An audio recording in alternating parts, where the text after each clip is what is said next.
Assalamu alaikum and welcome.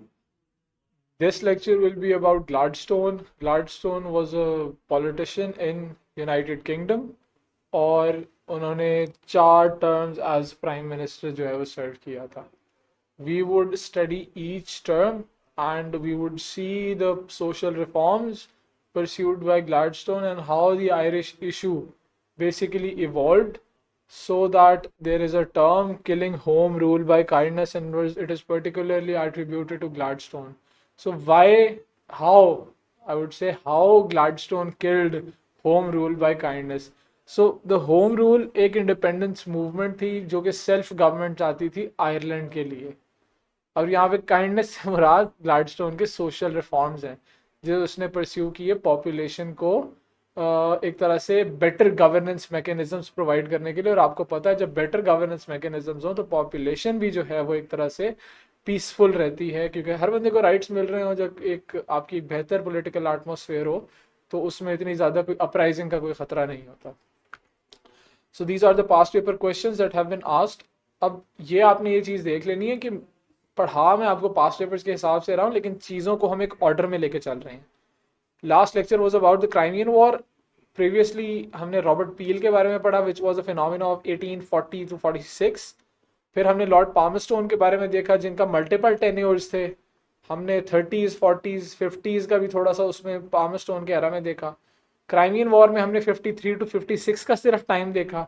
अब पामस्टोन के era में हम मोस्टली 70s 80s और 90s के बारे में बात करेंगे. इसमें दो कैरेक्टर्स हैं, ग्लैडस्टोन और एक Benjamin Disraeli. If I am pronouncing the name correctly, मैंने कहीं क्योंकि मैंने किताबें ही पढ़ के नाम सीखे हैं. अभी तो हम ग्लैडस्टोन डिस्कस कर रहे हैं लेकिन हम क्योंकि मैं आपको बता रहा हूँ अभी हम किस जगह पे पहुंच गए, हम 1870 टू 90 वाली जगह पे पहुंच गए. तो इसमें हम दो फिगर्स प्रीडोमिनेटली पढ़ेंगे. एक तो ग्लैडस्टोन जो कि हम इस लेक्चर में पढ़ेंगे तो नेक्स्ट लेक्चर इससे होगा Israeli. Both were the prime ministers of England. अब क्वेश्चन ज़्यादातर ग्लैडस्टोन के बारे में जो आया है वो उनके 4 टेन्योर्स में जो उनके पॉलिसी रिफॉर्म्स थे उन्हीं के बारे में आया. Policy reforms and particularly foreign policy. Gladstone के हवाले से हमेशा जब भी सवाल आता है that is more about his policy reforms. Killing home rule by kindness देखेंगे किस तरह आयरिश होम रूल की जो मूवमेंट थी उसको किस तरह से खत्म किया ग्लैडस्टोन ने. और लास्टली ये क्वेश्चन है, थोड़ा स्टेटमेंट समझने की जरूरत है, मैंने अटेम्प्ट भी किया था पेपर में. This question is I think from CSS 2022. I also attempted this question. I scored good marks so मैंने अच्छा ही लिखा होगा. तो domestic policy of Gladstone was the climax of liberalism. देखें यहाँ पे सिर्फ डोमेस्टिक पॉलिसी की बात हो रही है और दो इंपॉर्टेंट टर्म है was the climax of liberalism. अब सवाल यहाँ पे ये वो राइटर कर रहा है कि जो ग्लैडस्टोन की डोमेस्टिक पॉलिसीज थी क्या वो लिबरल नेचर की थी या नहीं थी. सवाल चीज वही है कि अगर आपको सोशल रिफॉर्म ग्लैडस्टोन के याद होंगे तब आप इस चीज को कनेक्ट कर सकते हैं. तो इस तरह की अगर स्टेटमेंट अगर कोई पेपर में पूछ ली जाए तो आपने परेशान नहीं होना क्योंकि वो हमेशा कोई स्टेटमेंट एग्जामिनर कभी कभी ऐसे करता है कि वो कोई स्टेटमेंट किसी राइटर या हिस्टोरियन के उठा के दे देता है और वो कहता है क्रिटिकली एनालाइज. तो अगर आपको एक बंदे की पर्सनालिटी के पॉजिटिव नेगेटिव एस्पेक्ट्स और उसकी पॉजिटिव नेगेटिव पॉलिसीज पता है तो आप ये काम क्रिटिकल एनालिसिस का काम बहुत आसान है. So Gladstone achieved much more in the field of domestic affairs than in foreign affairs, as I told you already. He served as the Prime Minister of England for 4 terms. The first term was from 68 to 74. Second was from 80 to 85 of देख लें. February 86 to August 86 was the third term and the last term was 1892 to 94. He did more than any other man to adapt the machinery of British state and the habits of British politicians to modern democratic conditions. के जो modern democracy की तरफ Britain का एक मार्च था उसमें Gladstone का pivotal एक तरह से पार्ट है. अब रिफॉर्म्स पर्टिकुलरली हम देख लेते हैं ग्लैडस्टोन ने क्या परस्यू किए थे. First of all is the foster education act. इस एक्ट की वजह से क्या हुआ था कि आपकी एजुकेशन को डेमोक्रेटाइज बहुत किया था. एजुकेशन की जो मैनेजमेंट है उसको ग्रास रूट लेवल तक लेकर जाया गया था कि जो स्कूल बोर्ड्स हैं वो लोकली इलेक्टेड होंगे और वो लोकली उन स्कूल्स को रन करेंगे. तो ओनरशिप, कम्युनिटी ओनरशिप बेसिकली इन पॉइंट से एस्टैब्लिश होती है, community ownership of education. West में ज़्यादातर स्कूल इसी तरह ही करते हैं, जिसमें पेरेंट्स की इन्वॉल्वमेंट, टीचर्स की इन्वॉल्वमेंट, और बड़े डेमोक्रेटिकली स्कूल चलाए जाते हैं। टॉप डाउन अप्रोच पाकिस्तान में, जिसमें एक ब्यूरोक्रेट शायद लाहौर में बैठा हो या फिर आपके कैपिटल्स में बैठा हो, और वो कोई राजनपुर का स्कूल भी चला रहा है, वो चकवाल का स्कूल भी चला रहा है, वो मंडी बहाउद्दीन का स्कूल भी वहाँ से चल रहा है। सो ये थोड़ा सा इशू है पाकिस्तान में, लेकिन that is not of our concern, और it is of our concern, but we will stick to our course in this lecture. फिर 1870 के अंदर ही issued an order in council, जिसमें पहले सिविल सर्वेंट्स के अंदर जो अपॉइंटमेंट्स थी वो जो है नॉमिनेशन की जाती थी। अब ये सिस्टम खत्म करके ग्लैडस्टोन ने मेरिट इसको इंट्रोड्यूस किया। अमेरिका में जो था, यहाँ पे एग्जांपल एक था पेंडेंटन एक्ट, ये 1884 का था। यहाँ पे मेरिटोक्रेसी आई थी ब्यूरोक्रेटिक अपॉइंटमेंट में। पाकिस्तान में भी ऑल्दो सिलेक्शन तो मेरिट की बेस पर ही होती है, but things tend to evolve in a different manner afterwards. फिर 1871 में university act, in which religious tests were abolished for any admission to Cambridge और university of Oxford. So it is a liberal measure, because कोई अगर बार हो किसी Catholic पे, non conformist पे या फिर प्रोटेस्टेंट पे, आप वो रिलीजियस बार खत्म करते हो, एजुकेशन को जो है लिबरलाइज एक तरीके से कर रहे हो। सीक्रेट बैलेट एक्ट 1872 में पास हुआ, जिसमें माना गया कि जो वोटिंग होगी वो सीक्रेट होगी, कोई भी बंदा किसी को दिखा के ओपन वोटिंग नहीं करेगा, विच इज़ वेरी इंपॉर्टेंट। फिर ट्रेड यूनियन एक्ट आया कि जो ट्रेड यूनियन के जो फंड्स थे उसने रिस्पॉन्सिबल बनाया, जो ऑफिस बेयरर्स थे ट्रेड यूनियन के, उनके फंड्स के यूज़ के लिए उन्हें रिस्पॉन्सिबल बनाया, ताकि फाइनेंशियल इंटेग्रिटी मजीद मेंटेन की जा सके। फिर हमारे पास, मैंने आपको पहले भी बताया था, रिफॉर्म एक्ट हमारे पास बहुत ज़रा के, एक 1832 में पहला आया, फिर 1867 में आया, फिर 1884 में आया। ये दोनों जो थे ये ग्लैडस्टोन लेकर आया था। और फिर 1911 में भी आया, 1918 में भी आया, 1928 में भी आया, जैसे मैंने नोट्स पीछे प्रोवाइड किए हुए आप देख सकते हैं उसमें। तो ये जो है दोनों जो रिफॉर्म एक्ट्स लाया था वो ग्लैडस्टोन लेकर आया था। 67 का जो रिफॉर्म एक्ट था वो वर्किंग क्लास पॉपुलेशन जो कि आपके इंडस्ट्रियल टाउन्स में रहती थी उनके लिए था ज़्यादा, right to vote larger male population. Urban working class को इनफ्रेंचाइज किया गया और पॉलिटिकल रिप्रेजेंटेशन को ब्रॉडन किया गया। अब हमने देखा है कि सोशल स्फीयर में किस तरह ट्रेड यूनियन एक्ट ने आया, फिर रिलीजियस स्फीयर में किस तरह हमने यूनिवर्सिटी टेस्ट एक्ट को देखा, मेरिटोक्रेसी को प्रमोट किया गया, हमने देखा है सिविल सर्विसेज में मेरिट का सिस्टम ला के, फॉस्टर एजुकेशन एक्ट से किस तरह एजुकेशन को मजीद बेहतर किया गया, और रिफॉर्म एक्ट से किस तरह पॉलिटिकल रिप्रेजेंटेशन और फ्रेंचाइज को बढ़ाया गया, जो कि मैंने आपको पहले बताया था कि मॉडर्न डेमोक्रेसी की तरफ जो मार्च शुरू हुआ वो फिर ग्लैडस्टोन के एरा के बाद या फिर इसके दौरान शुरू हुआ था। That is why it is called the climax of liberalism, because liberalism peaked in Gladstone's era. उसके बाद एम्प्लॉयर्स लायबिलिटी एक्ट एक सोशल मेजर है कि अगर कोई भी बंदा इंजर हो जाए अपनी वर्क के दौरान तो the employer is liable to pay for that injury, sort of a health care insurance you can say. फिर करप्ट प्रैक्टिसेस एक्ट जो कि पाकिस्तान में भी इलेक्शन कमीशन ने नाफिज किया हुआ है लेकिन इन्फोर्समेंट नहीं है, लेकिन के एक्सपेंडिचर जो कि इलेक्शन में खर्च किया जा सकता है उस एक्सपेंडिचर को बेसिकली लिमिट किया गया।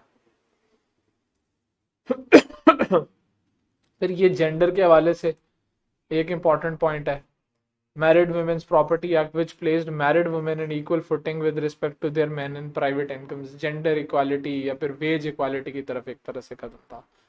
फिर रिफॉर्म एक्ट ऑफ 1884 भी हमारे सामने है जिसमें एग्रीकल्चरल लेबरर्स जो थे उन्हें फ्रेंचाइज दी गई। ग्लैडस्टोन ने पहले अर्बन वर्किंग क्लास को 67 के रिफॉर्म एक्ट में दी, उसके बाद एग्रीकल्चरल लेबरर्स की तरफ मूव किया और उसने उन्हें भी पॉलिटिकल रिप्रेजेंटेशन का पार्ट बनाया। So Britain starts moving towards modern democracy. Foreign policy में हम देखते हैं कि strict neutrality in the Franco Prussian war which was fought in around 66 I guess, yes। अब क्योंकि उस वक्त जर्मन इंपीरियलिज्म, प्रूशियन इंपीरियलिज्म कह लो या जर्मन इंपीरियलिज्म कह लो, वो राइज पे था, वो हर तरह से टेरिटरी जो है अपने अंदर लेना चाह रहे थे। 1871 में बिस्मार्क ने जो मॉडर्न जर्मनी की बुनियाद रख दी थी, पॉलिटिकल एक्सपेंशनिज्म उनका जारी था। तो लेकिन जो ग्लैडस्टोन था उसने उस पॉइंट पे फ्रांस का साथ देके उसमें इंटरवीन नहीं किया, he remain neutral. Treaty of Paris को रशिया ने वायलेट किया, मतलब एक वीकर स्टांस है फॉरेन अफेयर्स में। अगर आप देखें तो अगर आप क्रिटिकल एनालिसिस लिख रहे हैं ग्लैडस्टोन का, तो उसमें ये लिखना पड़ेगा आपको कि on the foreign front Gladstone was not as successful as in the domestic because he allowed Russia to keep warships in the Black Sea in violation of the Treaty of Paris. His neutrality in the Franco-Prussian War encouraged Prussia to go ahead with the German imperialism, which was the major cause of World War I. तो आप देख रहे हैं इन statements में कितने events को connect किया गया। So try to write such statements.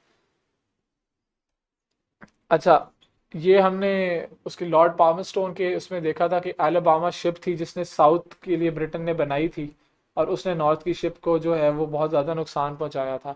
तो ग्लैडस्टोन के एरा में वो चीज़ बेसिकली डिसाइड हुई थी कि ब्रिटेन और यूएसए उस चीज़ को आर्बिट्रेशन ट्रिब्यूनल की तरफ लेके जाएंगे, which is also a loss, क्योंकि आर्बिट्रेशन ट्रिब्यूनल ने बाद में चार्ज किया इंग्लैंड को टू पे डैमेजेस टू द नॉर्थ। फिर यहाँ पे क्योंकि South Africa was also a colony of Britain, South Africa में मसाइल शुरू हुए। Boers of Transvaal which is a ethnicity, Transvaal is an area, और ब्रिटेन के दरमियान कुछ मसाइल शुरू हुए। मजूबा हिल एक फेमस बैटल है जिसमें ब्रिटेन की फोर्सेस को डिफीट का सामना करना पड़ा। तो ultimately Gladstone recognised Boer independence और declared the independence of Transvaal. तो एक तरह से एक इंपीरियलिस्ट पावर को सेटबैक है ये भी। अब आयरलैंड का इशू पर्टिकुलरली हम डिस्कस करेंगे।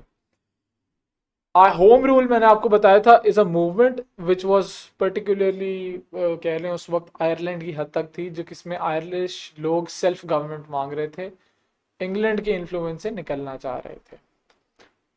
अब how Gladstone killed the home rule movement, अब वो देखते हैं। सबसे पहला लैंड एक्ट है 1870 का, कि उसने जो टेनेंट फार्मर्स की लिविंग कंडीशंस है उसको इम्प्रूव किया, जो कि हाई रेंट्स और प्रिकेरियस लैंड टेन्योर जिन्हें था। रेंट्स बहुत ज़्यादा थे क्योंकि जो ज़मीन ज़्यादातर ओन करते थे वो इंग्लिश या एंग्लो कह लें एंग्लो आयरिश पीपल थे, वो ज़्यादा ज़मीन ओन करते थे। तो उन्होंने आयरिश कैथोलिक्स को उन पे अनाज उगाने के लिए तो रखा हुआ था, लेकिन उनका कोई सिस्टम प्रोटेक्टेड नहीं था, ना कोई आउटपुट्स में से जो ग्रेन प्रोड्यूस होती थी उसमें उनका कोई शेयर था। और उन्हें बहुत, वो सिर्फ अपनी सबसिस्टेंस के लिए जो है ग्रेन रख सकते थे। बहुत ज्यादा प्राइस भी उन्हें देनी पड़ती थी as a form of a rent, because they are allowed to till the land and earn a specific amount of food so that they can take their nutritional intake for the entire year. तो land act ने basically उन living conditions को जो है improve किया। जो Irish church है seen as a symbol, जो क्योंकि Irish church prior to 1869 was majorly protestant in nature, लेकिन आयरलैंड में जो पॉपुलेशन थी वो मेजरली कैथोलिक थी, क्योंकि ब्रिटेन की तरफ से उस प्रोटेस्टेंट चर्च को इम्पोज किया गया था। तो ट्रस्ट डिसएस्टैब्लिशमेंट एक्ट ने उस प्रोटेस्टेंट चर्च को बेसिकली पीछे किया, and because the church was seen as a symbol of British protestant dominance in Ireland. तो उस प्रोटेस्टेंट चर्च को आयरलैंड के अंदर डिसएस्टैब्लिश किया गया। फिर लैंड परचेज स्कीम्स को बाद में कर लेते हैं। पहले Forster education act, same education act है जो हम लास्टली भी पढ़ चुके हैं, जिसमें स्कूल एजुकेशन बोर्ड्स इलेक्ट होंगे और वो कम्युनिटी स्कूल्स में पॉपुलेशन की इनटेक होगी इलेक्टेड रिप्रेजेंटेटिव्स के साथ और वो स्कूल चला सकेंगे। तो लोकल ओनरशिप एजुकेशन के सेक्टर में आयरिश पॉपुलेशन को फॉरेस्टर एजुकेशन एक्ट के थ्रू मिली।